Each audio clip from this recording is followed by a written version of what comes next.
مرحبا بكم مشاهدي الكرام في حلقة جديدة من برنامج ضيفي بوجدور، التي نستضيف فيها الدكتور علال السمان، الطبيب اختصاصي في طب الأطفال وخبير وطني في عضو مجلس جهة الرباط، الذي يشارك في القافلة الطبية متعددة الاختصاصات التي تحتضنها بوجدور في الفترة ما بين 15 إلى 18 نوفمبر 2024. نرحب بكم الدكتور الفاضل في قناة دار الأجيال، وننطلق بالسؤال الأول: كيف تساهم هذه القوافل الطبية في التخفيف من معاناة ساكنة بوجدور جراء قلة الموارد البشرية المتخصصة بإقليم بوجدور؟ أولا شكرا على هذه الاستضافة.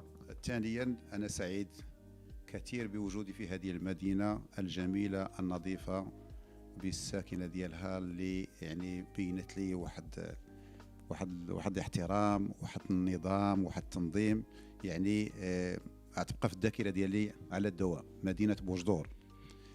القافلة الطبية من المفروض أن يكون فيها واحد العدد ديال المختصين، المختصين اللي كيكونوا حاضرين كي نقصوا من المسافة ومن المعاناة ديال المرضى، لأنه كيستطيعوا يقوموا بواحد الأدوار صحية في المكان وفي ذاك الزمان بدون تأخير.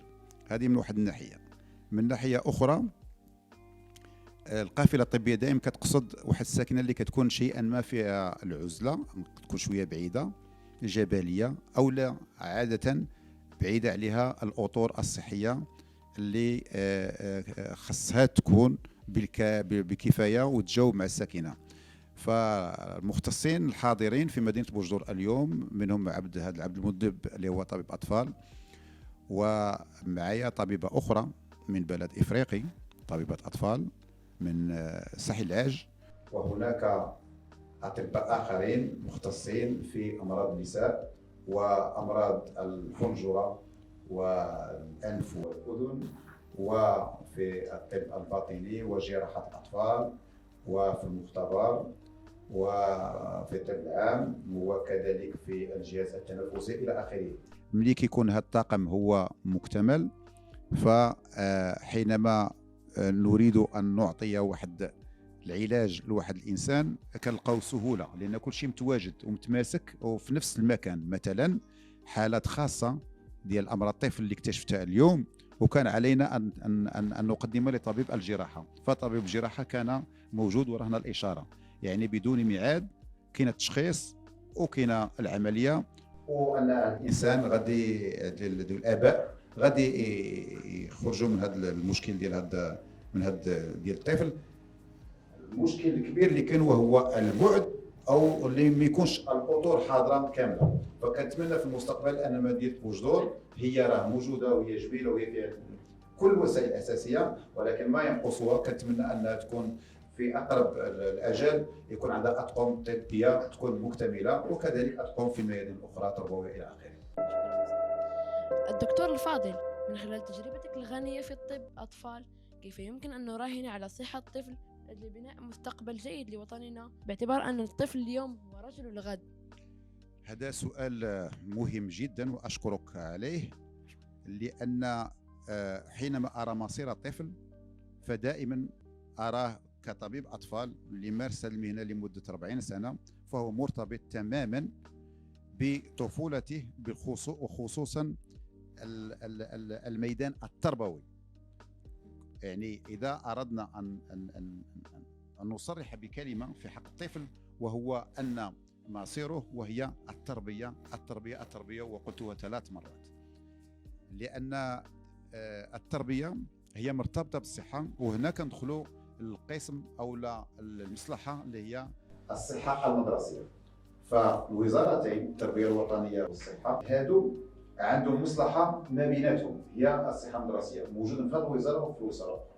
يعني من المفروض أن في الدخول المدرسي خاص الطفل يفحص، ومن حقه ومن من حقوق الطفل أن يفحص من طرف طبيب عند الدخول المدرسي في الأيام الأولى، لاكتشاف هل هناك مرض عضوي غير ظاهر، هل هناك مرض نفساني غير ظاهر، هل هناك مرض حسي غير ظاهر أو حركي كذلك.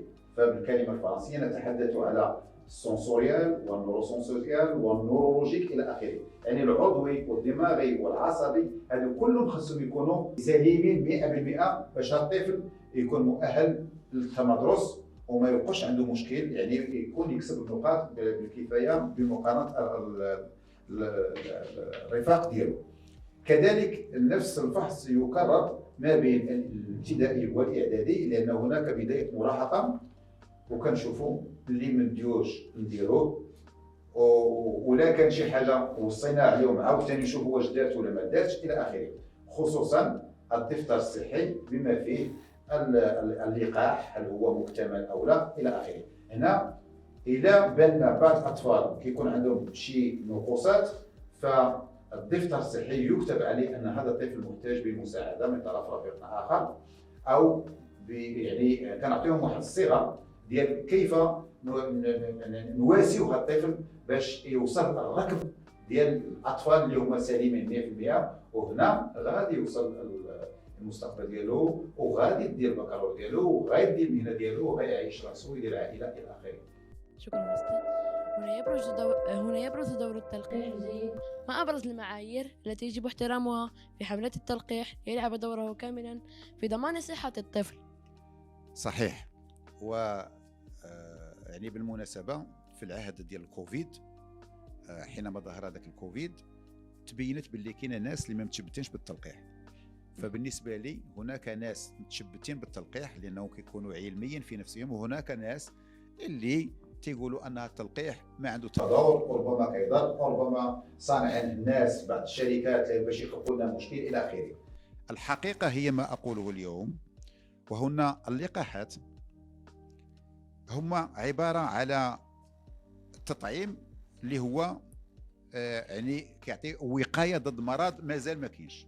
مرض مازال ما كاينش، ولكن كنديروا التطعيم، كنديروا التلقيح باش نحفظوا هذا الطفل ما يطيحش في هذاك المرض. فإلا تكلمنا في التاريخ قبل سنوات، يعني نقدر نقول لك أنا أول لقاح دخل المغرب بلادنا هو في سنة 1949. 1949 كنا عهد الحماية، وهو التلقيح ضد مرض السل، واللي اخترعوا إنسان اللي قرا اللي هو ألماني سميتو كوخ. هذا هو اللي اخترعنا هذاك اللقاح. قبل منه كانوا الناس تموت بالجملة، يعني واحد العدد الناس كانوا تيكون كيجيه مرض السل وكيبقى كيجيه السعال حتى كيبقى يرمي الدم من الفم ديالو وكتقطع له الشهيه وتيرقاق وكيتوفى وما كاينش العلاج في ذاك الوقت. فملي جا هذا التلقيح الناس الحمد لله ولاو ما كيتقاسوش، واخا الميكروب يدخل له الفم ديالو ولا الانف ديالو، ولكن ما يوقع له حتى حاجه، كيتصدى الا بعض الحالات. يعني اللقاح هو لا يحفظ 100%، ولكن كاين واحد النسبه المئويه اللي هي كبيره واللي هي كتحفظهم. انا نذكر لكم اللقاحات اللي انتم مريتوا بها باش من اجل التوعيه. ان اللقاحات اللي موجوده الان هي مجموعه سميت بالجدول الوطني للتلقيح، واحسن شيء ما اعطاه البلد المغربي للمواطن المغربي وهو هذا التلقيح. عنده واحد الدور هائل ومجاني. هناك التلقيح ضد مرض السل، وكان هناك تلقيح ضد الديفتيريا او لما كنسميوه حنايا بالخناقيه، كتخنق الانسان. كاين بعض المناطق يقولوا الخناقيه وكل كيسميها الخناقيه. هناك الكزاز اللي الانسان كيوقع في واحد الارتباك عصبي وكتكمل له بالاعاقه وبالوفيات. هناك السعال الديكي او العويه، هذاك اللي كيبقى يسعل حتى كيدير واحد السعال بحال الشكل ديال كانه ديكون يصيح. هناك واحد الجرثومه خطيره اللي كتقيس الدماغ والجهاز العصبي اللي هو البكتيريا الهيموفيليس انفلونزي بي. وهناك كذلك بوحمرون اللي كلشي كيعرفوه.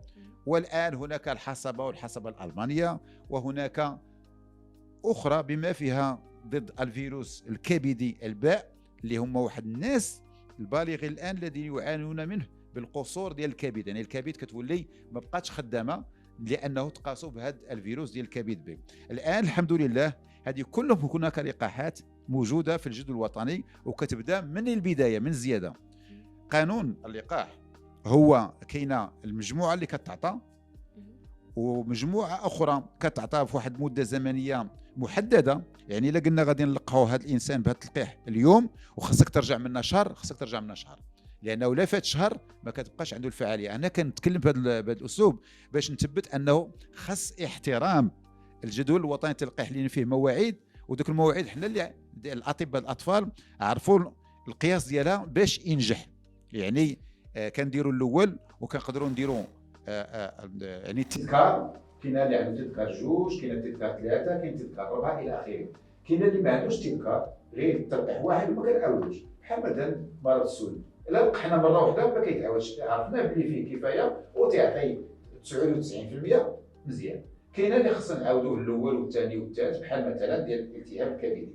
اذا جدول التلقيح هو موجود ومجاني من الزياده ديال الطفل وكينتهي تقريبا 15 سنه، وكاين اللي كيزيد فيه حتى من بعد. وهناك بعض التلقيحات اللي ما موجوداش في الجدول الوطني كاينه في القطاع الخاص، هذوك ليست من الضروري باش يديرهم الانسان، يعني ما عندهمش فعاليه كبيره، ولكن كيتسموا يعني يعني زائدين، اللي بغى يزيدهم كيزيدهم. باللغه الفرنسيه كيسموا دي فاكسان فاكولتاتيف، ولكن ما موجودا في مصلحه صحه الام والطفل بالمركز الصحي هو موجودا في جميع المراكز الصحيه، وموجودا كيف ما كاينش الفرق. كل انسان وسط الرباط ولا خارج عن الرباط، الجدول الوطني هو النيت. الان ما بقيتش كنشوف انا دوك المرضى اللي كنشوفهم هذه سنوات دايرين الصف قدامي. كاين اللي جاي عنده مرض شلل، لان كاين دابا التلقيح ديال مرض الشلل كيكون مسكين عنده رجلين ما كيبقاش يمشي ليه، جايب دوك لي بيكي كنسمعوا حنا لي بيكي انغليز ولا بيكي كنديان. كاين اللي كنسمعوا خدام يعوي كانه ديك مع الصف لانه عنده سعال ديكي. كاين اللي جا عندي عنده شلل لانه قاسوا هذاك البكتيريا اللي كتلك هيموفيليس انفلونزا اللي كيقيس الدماغ الى اخره. هذه المسائل كامله الحمد لله ما بقيتش كنشوفها، كنت كنشوف المئات في الاسبوع. دابا ولينا كنشوفوا حاله بحاله، وادويتها هي موجوده ولكن كتكون ثقيله على صاحبها وعلى العائله وعلى الطاقم الطبي الى اخره. شكرا أستاذ. سؤال آخر حول رهن طب الأطفال بالمغرب ومستقبله. قلت مستقبل الطفل الآن، وهو أولا من الناحية التربوية لا يمكن، وأكررها لا يمكن، وقلت عدة مرات، لا يمكن أن البنت عندها 7 سنين وتقطع 8 كيلومتر باش تمشي تقرا. باش تسهلوا الأوضاع هو خصنا نقولوا تسهيل في التنقل، أساتذة ومعلمين في المستوى، الداخليات لمن يحتاجها، التطبيب. يعني نشوف أنا طبيب لابس الكسوه ديالو بالصنته ديالو تيبحث. كاين الطفل في الشكل ديالك دابا كنشوفك انت داير نظارات، لو كون ما كانوش عندك النظارات ما غيمكنلكش تشوف، وربما المعلم يقول لك تجلس في الطاوله الاخيره. بكثره الاخطاء ما يمكنلكش تنجم الشغل ديالك، ما تقدرش توصل للمسائل ديالك. ولهذا نقلبوا السمع، نقلبوا النظر، نقلبوا الناحيه النفسانيه، نقلبوا اللي كاين شي امراض عضويه. يعني بعض المرات انا حطيت السنته وسمعت القلب عنده واحد الصفيره هو ليس بعلم بها، او لا المرض ديال الغده الدرقيه هذه اللي كتكون هنا، فإلا كانت ناقصه اللي كنسموا حنا ليبوتيرويدي، الطفل كنقولوا كيخرج عنده الكريتينيزم، يعني كتكون عنده بلاده في التفكير، هو كيحاول ولكن لا يفهم، ولهذا خصو الدواء. هنا التطبيب والتعليم هو مستقبل هذا الطفل 100%. سؤال آخر، الآن نلاحظ بذور الذكاء الاصطناعي وتمدد توظيفاته في الجانب الطبي، كيف يمكن الحديث عن هذا الموضوع؟ جيتيني في العصر الأخير، لأنه مع هذه الآليات اللي خرجت مؤخرا، هذا الذكاء الاصطناعي كيعتمد على بعض البيانات والتطبيقات على بعض المعطيات، كيعطينا التشخيص بسرعة وتيسهلنا العلاج بسرعة. ثالثا كيعطينا الأولوية باش نبدا، واش نبدا لك بهذا المشكل الاول ولا المشكل الثاني ولا المشكل الثالث، تيعطي حتى الاولويات. ولهذا مستقبل هذا الذكاء الاصطناعي غادي يعاون الشغيله الطبيه يعني في التشخيص وفي العلاج، وغادي يعني ضروري من هذا الباب كنقول ضروري ان كل الفئات الطلابيه وديال التلاميذ والى اخره خاصهم يكون عندهم الحظ باش يتعاملوا مع ليكرون مع البيسي بشي طريقه سليمه. انا لا اقول ان الطفل كيزيد تعطيه الايباد، انا كنمنحهم في واحد السن، ولكن كاين واحد السن اللي نعطيك تشوف مثلا في الشاشه عندك واحد الساعه الى اخره. تدريجيا الانسان كيولي كيتعامل مع هاد الشاشه، وغادي يكون ليه هذا الذكاء الاصطناعي مهم في المستقبل ان شاء الله. دكتور، المرة الأولى التي تزور فيها إقليم التحدي بوجدور، ما هي انطباعاتك حول هذه المدينة الشاطئية؟ اه هي في الحقيقه في اسرع وقت، فاش نزلت البارح في هذه المدينه الجميله، بعد ما نزلت اسرعت باش نكتشفها في اقرب وقت، وقلبي دخلت لي في قلبي في اول وقت. اولا جينا كما قلنا، نزلنا اهلا ونزلنا سهلا، لانه الاستقبال كان يعني مؤثر كثير، يعني الناس قاموا بالدور. وكنشكر كذلك ماشي غير الناس ديال الصحه اللي جينا عندهم، او لا الناس ديال التربيه، الناس ديال التنظيم، يعني الناس ديال الامن اللي سهلوا لنا الامور، كيفاش ننزلوا وكيفاش نوصلوا وكيفاش نستقروا باش نصبحوا مستعدين لهذه المهمه اللي جينا فيها. وهذه المهمه احنا في النهار الاول اليوم، وراه كون الوقت نعطيك شنو اللي قدرنا نديروا في التشخيص وفي العلاج الى اخره في اقرب وقت. يعني بعض الناس اللي عفيناهم يمشيوا للعيون ولا يمشيوا للدار البيضاء ولا يمشي كل شيء صايبنا لهم هنا في اقرب وقت. وهذه المدينه الجميله اللي استغربت لها في تنظيمها وفي جمالها وفي موقعها، اتمنى ان اعود مره اخرى لزيارتها. شكرا. دكتور، كلمة أخيرة. شكرا. اولا كنشكر الناس ديال التربيه الوطنيه، بالخصوص الاخ العزيز المشرف على دار الاجيال، عنده برامج مختلفه لو كانت على الشاشه لتابعوها اغلبيه المشاهدين. ثانيا يعني كنشكر هذه الساكنه على نظامها وعلى انتظامها وعلى اخلاقها وعلى استقبالها اللي داروا لنا، وكذلك الناس ديال التنظيم ديال الامن، وشكرا للجميع. في الأخير، شكرا دكتور على هذا الحوار الجميل. أما أنتم مشاهدي الكرام، فنضع لكم موعدا جديدا في حلقة جديدة من برنامج ضيف في بوجدور، مع تحيات من مقدم الحلقة. السلام عليكم ورحمة الله تعالى وبركاته.